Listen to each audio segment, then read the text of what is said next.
Going to be taking a ride to a rink tomorrow, and we're going to do some ice skating on these special sleds with seats on them. What are they called? They're called sleds. I think they're called sled skates, but the actual art of skating on one of these and playing hockey is called sled hockey. So I'm just going to assume it's called a sled skate. Sled skate. Yes. Okay. And John, you've tried it. How is it? Oh, it's a blast.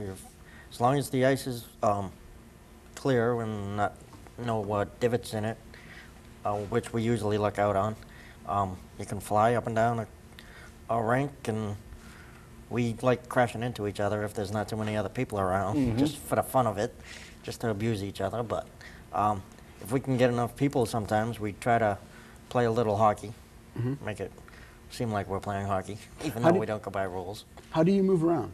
Oh, okay. We have little hockey sticks. They're maybe 1.5 feet long.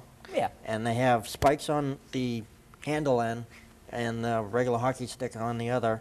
And with the spike end, you propel yourself down the rink. How's the balance on the sled? Is it? It's pretty good. Ask Mike better because he has less balance than me. Right.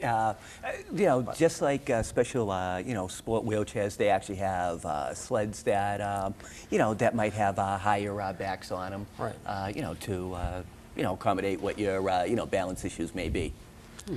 And Mike, you also do skiing. Yes, I do. I've actually have done cross-country skiing a couple of times, so has John. Right.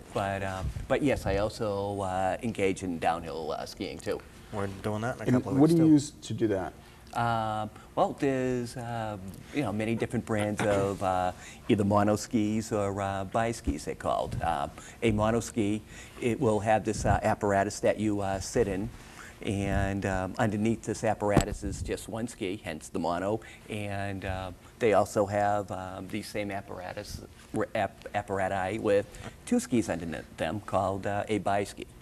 So typically a bi ski would be for people who have more balance issues like myself.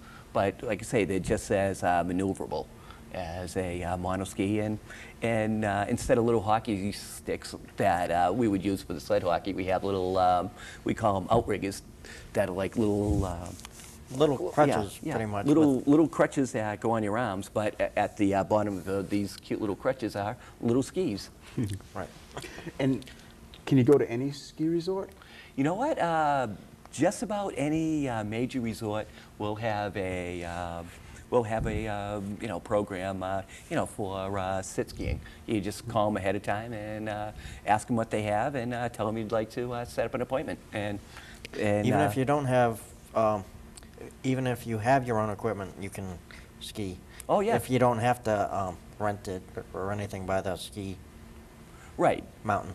Right. What he's saying is that if there are some people who have been skiing for a long time that are completely and totally independent, they just go in, buy their ski pass, and go as long as the ski pass lets them.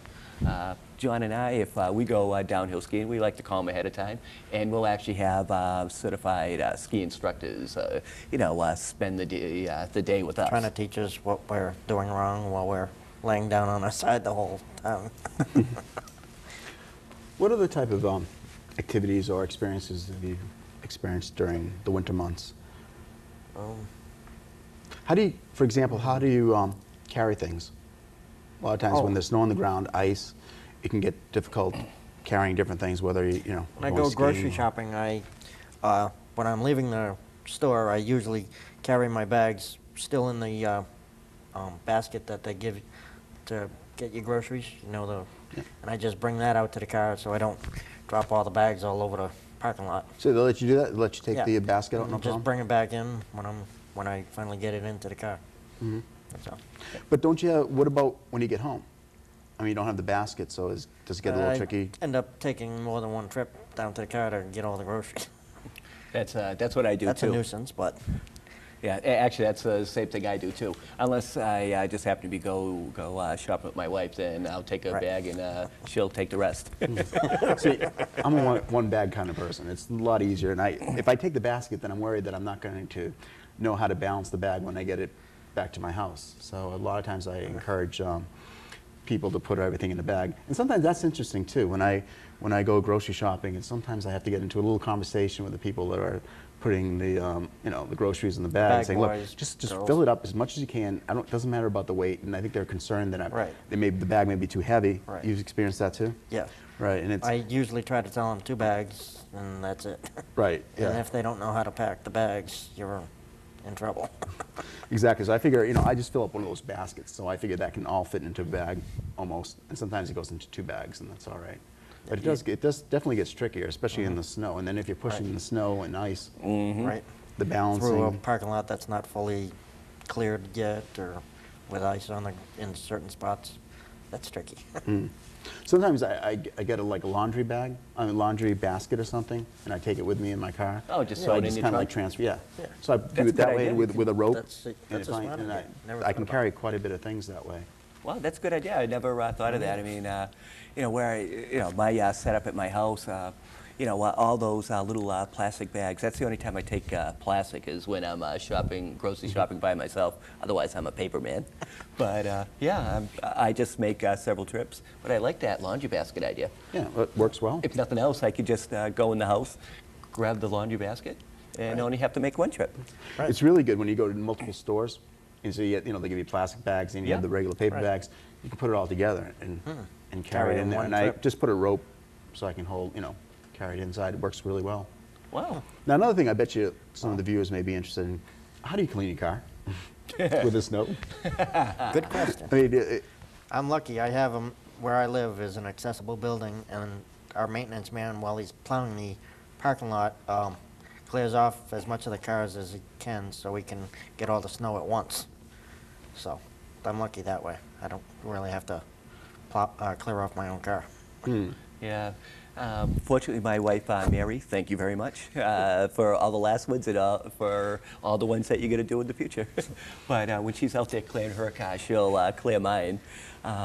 And another thing, I have a remote car starter, which I highly recommend to anybody with fuel-injected vehicles to get. You know, I can just start the Disabled or car. not. Right, I can start my car right from my house and, you know, let it run for 10, 15, 20 minutes, and, you know, that will melt a lot of snow in itself. And just one more thing, I actually have one of those telescoping, you know, winter brushes that that if for some reason I'm somewhere and I get caught in 2 or 3 inches of snow, I can at least get it out of my trunk and quickly brush off my lights, my windows, and you know, everything else so I can see. I have one of those too, and I can actually I do love it. most of the car. On in one side. Yeah, Yeah, right, on it's one excellent. side, just, you know, just push the snow off and everything else, and it seems to work pretty well. Oh yeah.